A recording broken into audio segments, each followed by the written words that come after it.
Operation मरगबर सरमचार, Pakistan का Iran को जवाब। ईरान के हमलों पर पाकिस्तान की सीस्तान में जवाबी फौजी कार्रवाई, मुतादिद दहशतगर्द मारे गए। ISPR के मुताबिक सुबह पाकिस्तान ने ईरान में ड्रोन्स, रॉकेट्स और दीगर हथियारों से कार्रवाई की। बलूचिस्तान लिबरेशन आर्मी और बलूचिस्तान लिबरेशन फ्रंट की पनाहगाहों को कामयाबी से निशाना बनाया। ऑपरेशन इंटेलिजेंस की बुनियाद पर किया गया। इन दहशतगर्दों के खिलाफ कार्रवाइयां की जो पाकिस्तान में हालिया हमलों में मुलव्विस थे।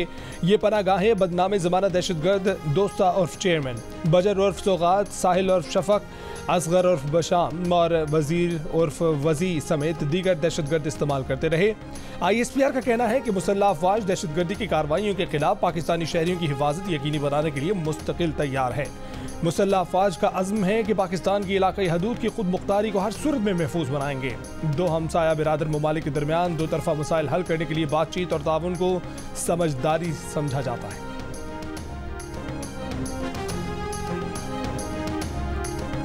This morning, Pakistan undertook a series of highly coordinated and specifically targeted precision military strikes against terrorist hideouts in Sistan-o-Baluchistan province of Iran. The sole objective of today's act was in pursuit of Pakistan's own security and national interest, which is paramount and cannot be compromised. We have no interest in escalating any situation, and we hope that our adversaries understand this. हमले रियासत Iran या ईरानी फौज के खिलाफ नहीं, हदफ सरमचार दहशतगर्द थे जो Iran में छुपे हुए पाकिस्तानी शहरी हैं। तर्जुमान दफ्तर खारजा की ब्रीफिंग, कहा कि दहशतगर्द ईरान के हुकूमती अमलदारी से बाहर इलाकों में मुकीम थे। पाकिस्तान ईरान की खुद मुख्तारी और इलाकाई सालमियत का एहतराम करता है। आज की कार्रवाई का वाहिद मकसद पाकिस्तान की अपनी सलामती और कौमी मुफाद का हसूल था। इस पर कोई समझौता नहीं किया जा सकता। एक सवाल के जवाब में तर्जुमान दफ्तर खारजा ने कहा कि कशीदा सूरत हाल मजीद बढ़ाने में कोई दिलचस्पी नहीं रखते। उम्मीद करते हैं कि मुखालिफिन इस बात को समझेंगे। पाकिस्तान और ईरान के दरमियान राब्ते के मुतादिद ज़राए हैं। इस वक्त किसी तीसरे फरीक की जानिब से सालसी की कोशिशों से मुतल्लिक आगाह नहीं है।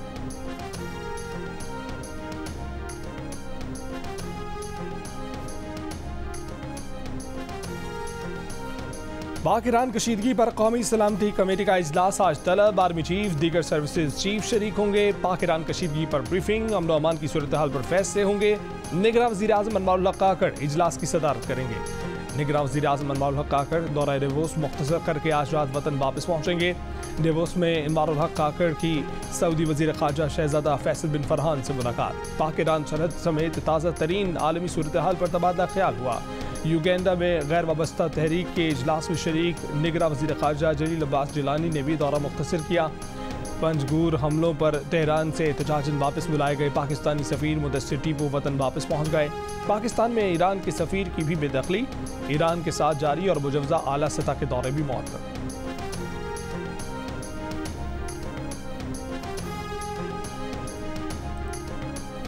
अमरीकी सदर जो बाइडन ने कहा है कि पाकिस्तान और ईरान के एक दूसरे पर हमलों से जाहिर होता है कि ईरान खित्ते में ज़्यादा पसंद नहीं किया जाता। व्हाइट हाउस में सहाफ़ियों से गुफ्तगू में बोले कि सूरत हाल की पेशरफ्त समझने के लिए काम कर रहे हैं। पाक ईरान कशीदगी पर अमरीकी कौमी सलामती अमूर के तर्जुमान जॉन कर्बी का कहना है कि अमरीका नहीं चाहता कि पाक ईरान कशीदगी में इजाफा हो। सूरत हाल का बहुत करीब से जायजा ले रहे हैं। सूरत हाल पर पाकिस्तानी हुक्काम के साथ राब्ते में है।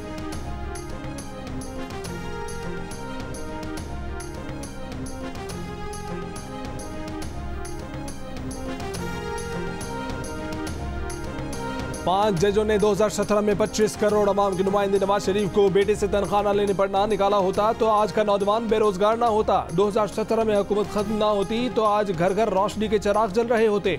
काश्तकार खुशहाल होते, बिजली गैस महंगी ना होती, रोटी 4 रुपए की होती, डॉलर 100 रुपए का होता। कायद नून लीग नवाज शरीफ का हाफिजाबाद में जलसे से खिताब, कहा कि अगर बार बार नवाज शरीफ को गिरफ्तार न किया जाता तो दुनिया में पाकिस्तान का मकाम ऊंचा होता। आज उनकी हुकूमत होती तो नया मोटरवे हाफिजाबाद के अंदर से गुजर रहा होता।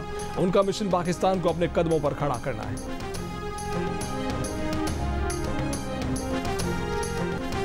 मुझे वजीर आजम बनाएं, मिलकर गुर्बत और बेरोजगारी का मुकाबला करेंगे। सिंध और विफाक में पीपल्स पार्टी की हुकूमत बनाएंगे। बिलावल भुट्टो जरदारी खान नौशहर फिरोज में खिताब, कहा कि तमाम सियासी जमातें जाती दुश्मनी के लिए और वो आवाम के लिए इलेक्शन लड़ रहे हैं। मुकाबला तीर और शेर के दरमियान है।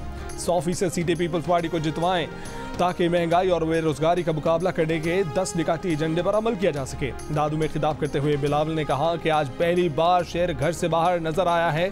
पीपल्स पार्टी शेर के शिकार के लिए तैयार है। वो कल शेर का मुकाबला करने पंजाब जा रहे हैं। अवाम उन्हें 4 नहीं सिर्फ 1 मौका दें, वो मुल्क की किस्मत बदल देंगे। उन्होंने अपने वादे के मुताबिक खान को निकाल कर दिखाया। कराची हैदराबाद का जियाला मेयर बनाकर दिखाया। अब कह रहे हैं कि जियाला वजीर आजम बनाएंगे तो बनाकर दिखाएंगे।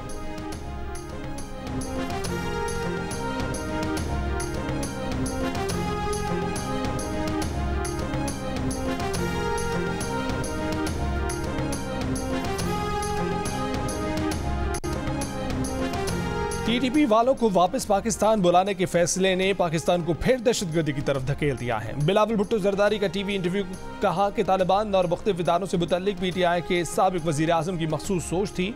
उनके ख्याल में उस वक्त इदारे में इस सोच की मुखालफत थी।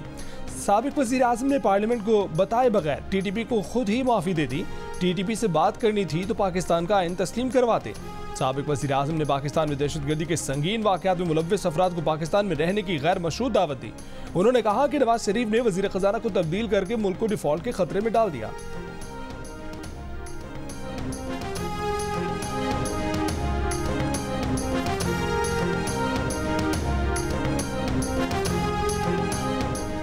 साइफर कॉपी वज़ीर आज़म इमरान ने अपने पास रखी और कहा गुम हो गई। साबिक प्रिंसिपल सेक्रेटरी आज़म खान का साइफर केस में बयान, कहा कि साइफर कॉपी वज़ारत ख़ारजा को वापस भेजी जाती है लेकिन नहीं भेजी गई। वो जब तक वज़ीर आज़म हाउस में थे साइफर की कॉपी वहीं रही। फिर अवामी इज्तिमा में कागज़ लहराया गया। आज़म खान ने कहा कि वज़ीर आज़म इमरान ने साइफर देखते ही उसे बैरूनी मुदाखलत करार दिया। कहा कि इस पर अवाम को एतमाद में लेना होगा। उन्हें समझाना पड़ा कि ये सीक्रेट डॉक्यूमेंट है, इसे पब्लिक नहीं किया जा सकता। वज़ीर आज़म इमरान खान ने कहा कि उनके खिलाफ तहरीक आदम एतमाद कामयाब हो या नाकाम, दोनों सूरतों में उसे इस्तेमाल किया जा सकता है। साइफर केस की मजीद समाअत 22 जनवरी तक मुलतवी कर दी गई।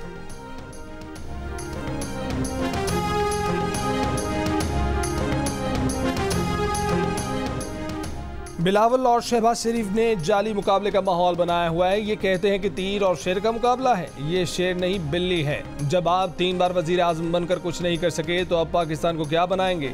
सिराजुल हक का डेरा अल-यार में जलसे से खिताब, कहा कि जमात इस्लामी इनकलाब लाना चाहती है और असल तब्दीली लाना चाहती है। अब 2 पाकिस्तान नहीं 1 पाकिस्तान बनेगा। सिराजुल हक ने कहा कि मुल्क पर हुक्मरानी करने वालों ने आवाम की जेब पर डाका डाला, उन्हें जेल में होना चाहिए। नैब बेबस है, नैब इन लोगों के सामने झुक जाता है। ईरान के दरमियान सालसी की पेशकश, चीनी वज़ारत ख़ारजा के तर्जुमान ने कहा कि फ़रीक़ैन कशीदगी बढ़ाने की बजाय तहम्मुल का मुज़ाहरा करें। चीन कशीदा सूरत-ए-हाल में कमी के लिए तामीरी किरदार अदा करने को तैयार है। उम्मीद करते हैं कि पाकिस्तान और ईरान तहम्मुल का मुज़ाहरा करेंगे और कशीदगी में इजाफे से बचेंगे। रूस का भी ईरान और पाकिस्तान को तहम्मुल से काम लेने का मशवरा। रूसी वज़ारत ख़ारजा ने कहा कि फ़रीक़ैन मसाइल सियासी और सिफारती ज़राए से हल करें। मज़ीद कशीदगी से खित्ते में अमन, इस्तेहकाम और सलामती ना चाहने वाले फ़ायदा उठाएंगे। तुर्की का ईरान और पाकिस्तान पर तहम्मुल और अक्लमंदी का मुज़ाहरा करने पर जोर। तुर्की के वज़ीर ख़ारजा ने कहा कि फ़रीक़ैन मज़ीद कशीदगी ना बढ़ाएं, जल्द अज जल्द दम बहाल करें। पड़ोसी मुल्क अफगानिस्तान का भी पाकिस्तान और ईरान से तहम्मुल का मुज़ाहरा करने पर जोर। कहा कि दोनों मुल्कों को तनाज़ात सिफारतकारी से हल करने चाहिए।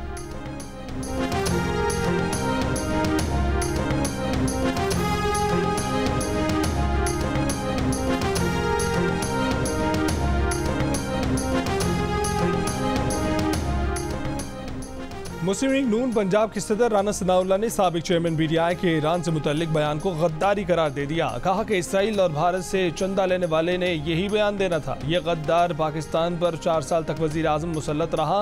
पाकिस्तान पर हमले की मजम्मत करने की बजाय इसने पाकिस्तान की खुद मुख्तारी के हक पर समझौता करने का बयान दिया। इसे पाकिस्तानी बच्चों की शहादत का गम नहीं मगर दहशतगर्दों के मारे जाने का गम है। ये बयान कोई मुहिब वतन पाकिस्तानी नहीं, सिर्फ दहशतगर्दों का तर्जुमान ही दे सकता है। राना सनाउल्लाह ने मुतालबा किया कि इस बयान पर 9 मई के मुजरिम के खिलाफ पाकिस्तान से संगीन गद्दारी का मुकदमा दर्ज होना चाहिए।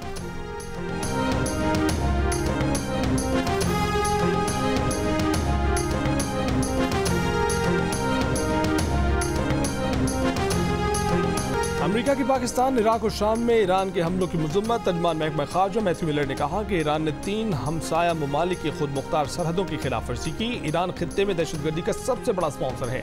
दूसरी तरफ ईरान दावा करता है कि उसे दहशतगर्दी के खिलाफ कार्रवाइयों की जरूरत है।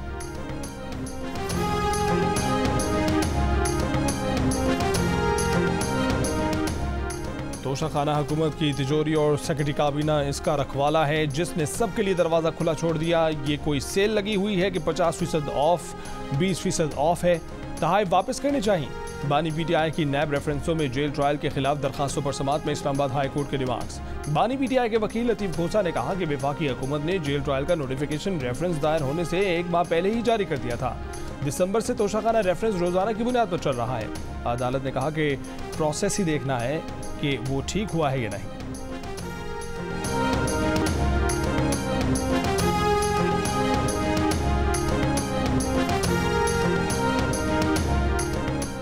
बानी पीटीआई और बुशरा बीबी की इद्दत में निकाह के केस की कार्रवाई रोकने की दरखास्त मुस्तरद कर दी गई। वकलाए सफाई ने बुशरा बीबी की आदम मौजूदगी में फर्द जुर्म आयद होने को बुनियाद बनाया।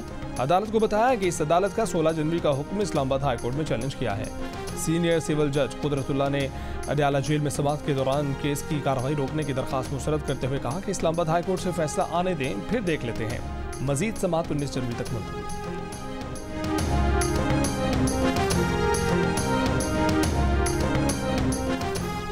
पीटीआई का हफ्ते से भरपूर इंतखाबी मुहिम शुरू करने का ऐलान। पीटीआई रहनुमा बैरिस्टर गौहर ने कहा कि कारकुन सख्तियां बर्दाश्त करें।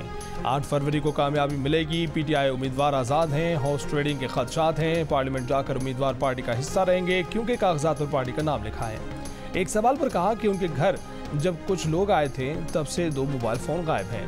उन्हें बताया गया है कि मोबाइल फ़ोन इस वक्त किसी की तहवील में नहीं है। उन्होंने लोकेशन चेक करवाई तो एक मोबाइल की लोकेशन E11 की है।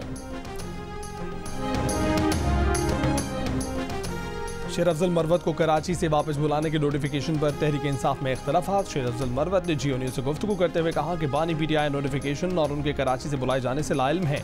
बानी पीटीआई ने कहा कि रऊफ हसन क्यों तनाज़ा पैदा कर रहे हैं, आइंदा ऐसे मामलात में टांग अड़ाकर वो पार्टी को नुकसान पहुँचाएगा।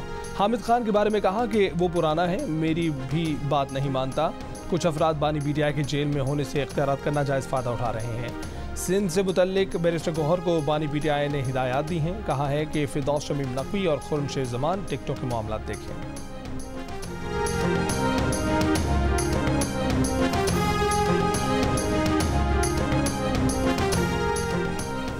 खैबर पख्तूनख्वा में सीट एडजस्टमेंट के लिए पीपल्स पार्टी, एनपी, नून लीग और JUIF की मुलाकातें बेनतीजा। नून लीग के तर्जमान इख्तियार वली का कहना है कि JUI सीट एडजस्टमेंट में पंजाब में ज़्यादा सीटें मांग रही थी। किसी हल्के में ANP उम्मीदवार दस्तबरदार होने के लिए तैयार नहीं। ANP के मुताबिक दीगर पार्टियों के उम्मीदवार उनके मजबूत हल्कों से इंतखाबात लड़ना चाहते थे। पीपल्स पार्टी का कहना है कि दीगर पार्टियों का हर उम्मीदवार समझता है कि वो जीत रहे हैं, इसलिए सीट एडजस्टमेंट नहीं हो सकी।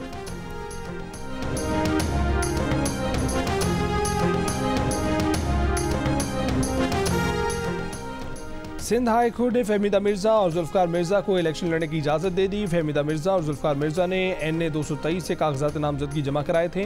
जुल्फकार मिर्जा ने PS 70, 71 और 72 से भी कागजात जमा कराए थे। रिटर्निंग ऑफिसर और इलेक्शन ट्रिब्यूनल ने कागजात मुस्तरद कर दिए थे। फहमीदा मिर्जा और जुल्फकार मिर्जा पर बैंक डिफॉल्टर होने का इल्ज़ाम था।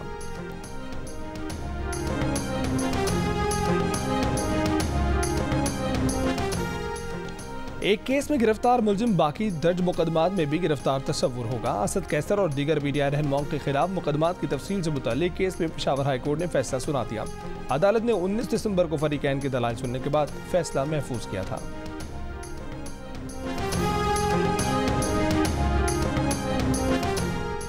पाक ईरान कशीदगी के बाद पाकिस्तान ने ईरान समेत मगरबी समत से आने वाली तमाम परवाज़ों की मॉनिटरिंग शुरू कर दी। सिविल एविएशन ज़राए के मुताबिक मगरबी सरहदों पर फ़ज़ा में होने वाली हर सरगर्मी को मॉनिटर किया जा रहा है। DG सिविल एविएशन अथॉरिटी कहते हैं कि ईरान के लिए पाकिस्तानी फ़ज़ाई हदूद बंद करने का अभी कोई फ़ैसला नहीं हुआ, सूरत हाल मॉनिटर कर रहे हैं।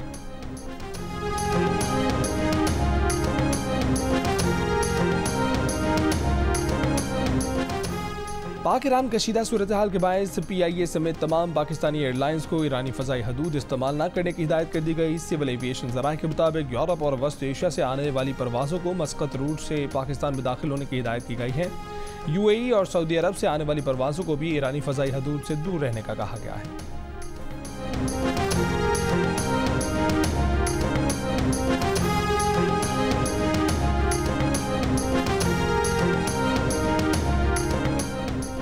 पाक ईरान कशीदगी पर सदर मुमलिकत आरिफ अलवी का कहना है कि कौमी सलामती और इलाकाई सालमियत पर कोई समझौता नहीं होगा। पाकिस्तान अपने दिफा के लिए तमाम ज़रूरी इकदाम करेगा। साबिक़ वज़ीर आज़म शहबाज शरीफ का दहशतगर्दों के खिलाफ सीस्तान में कामयाब कार्रवाई करने वाली टीम को खराज तहसीन। साबिक़ वज़ीर ख़ारजा बिलावल भुट्टो ज़रदारी ने कहा कि कोई मुल्क सालमियत पर वार बर्दाश्त नहीं कर सकता। सरबराह JUI मौलाना फजलुर रहमान ने कहा कि ईरान को शिकायत या गलत फहमी थी तो कार्रवाई की बजाय पाकिस्तान से बात करता। जारहियत पर पाक फौज के रद्दमल की मुख्तलिफ सियासी रहनुमाओं की जानिब से हिमायत। फवाद चौधरी ने कहा कि ईरान वाक़े के बाद पूरा पाकिस्तान पाक फौज के साथ खड़ा है। PTI रहनुमा बैरिस्टर गौहर ने कहा कि पाक फौज की जानिब से ईरान को मौसर जवाब दिया गया। अमीर जमात इस्लामी साजिद हक ने कहा कि एक दूसरे की हदूद में कार्रवाई से ताल्लुकात मजीद खराब होंगे।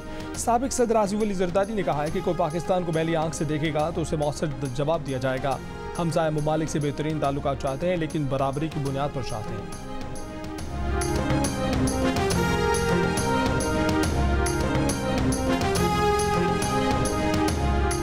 भारत के कोल प्लांट से आने वाली आलूदा हवा पाकिस्तान में स्मॉग का बायस है। ईंधन का गैर ज़रूरी इस्तेमाल, ज़्यादा नमी, गर्दो गुबार, घरों में जलाई जाने वाली गैस भी स्मॉग के असबाब में शामिल है। चीनी माहिरीन ने निगरान वज़ीर आला पंजाब मोहसिन नकवी से मुलाकात के दौरान लाहौर में स्मॉग के असबाब से मुतालिक इब्तदाई रिपोर्ट पेश कर दी। मुलाकात में चीनी कौंसल जनरल भी मौजूद थे।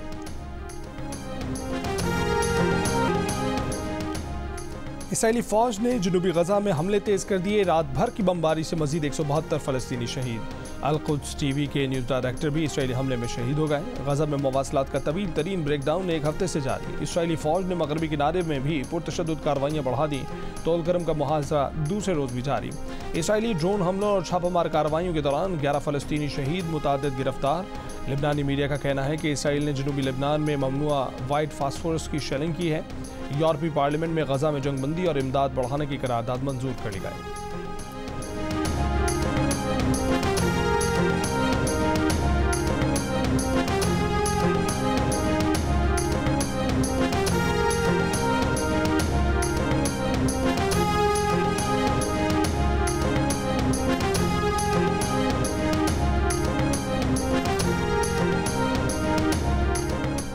अमेरिका के यमन में उदैदा, ताज और सादा पर हमले। अमेरिकी फौज का दावा है कि हमलों के लिए तैयार 14 मिसाइलों को निशाना बनाया गया। हूसियों का यमन के साहिल से दूर खलीज अदन में अमेरिकी जहाज़ पर ड्रोन हमला, जहाज़ में आग लग गई।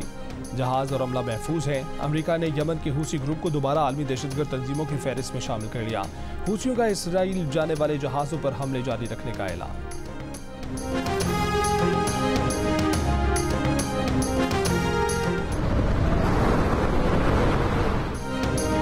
अमेरिका के बेशतर शहरों में मौसम इंतहाई सर्द। शिकागो में पारा -30 तक गिर गया। यकबस्ता हवाओं से स्मॉग और धुंध की सूरत हाल। मिशिगन में झील किनारे बर्फ ने हर शय जमा दी। टेक्सास में सड़क पर बर्फ जमा होने से गाड़ियां चलाना मुश्किल हो गया। लॉन्ग व्यू में एक कार किनारे पर गार्ड से टकरा गई। नॉर्वे में कई फीट बर्फबारी के बाद गाड़ियां बर्फ में धंस गई।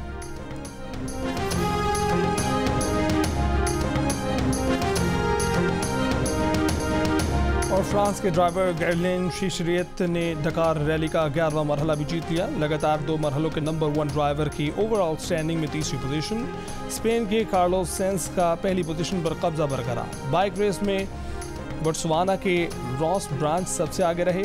ओवरऑल स्टैंडिंग में अमेरिका के रिकी ब्राबैक की पहली पोजीशन रही।